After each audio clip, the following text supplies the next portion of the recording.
Hey guys, here's here, and this is the Moto Z Droid and Moto Z Droid Force, Motorola's and Lenovo's most premium offering between their new partnership and the superior brothers to the Moto G4 and G4 Plus I looked at earlier today.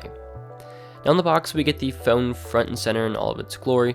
Underneath that we get some cardboard, then an extra back cover, which we'll look at later, some paperwork and documentation, and then finally the quick charging wall outlet to USB Type-C, and then, wouldn't you know it, a USB-C to headphone jack adapter, because the Moto Z doesn't have a headphone jack. Alright, so my first impressions of this device is the future.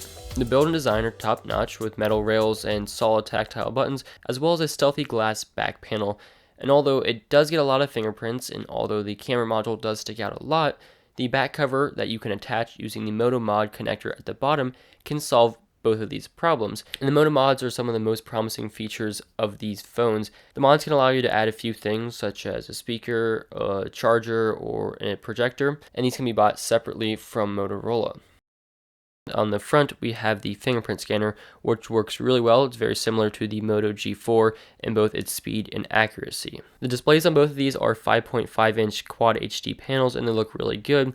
But the biggest difference between these phones, and the one I most immediately knew when I picked it up, was just the thickness difference in the weight. The Moto Z Force Edition is definitely a lot thicker and heavier, and that's because it packs in 800 milliamp hours of bigger battery, and this is promising 40 hours of battery life from Motorola, which of course I'll test out for the full review. There's also a few other differences such as in the screen technology as well as the cameras. So these are just my initial impressions of these two devices, but so far they look great. The build quality is definitely top notch, and the Moto mods definitely, I believe, is the future. I think Motorola is going in a great direction with this, and I'm really excited to see what third-party manufacturers can do.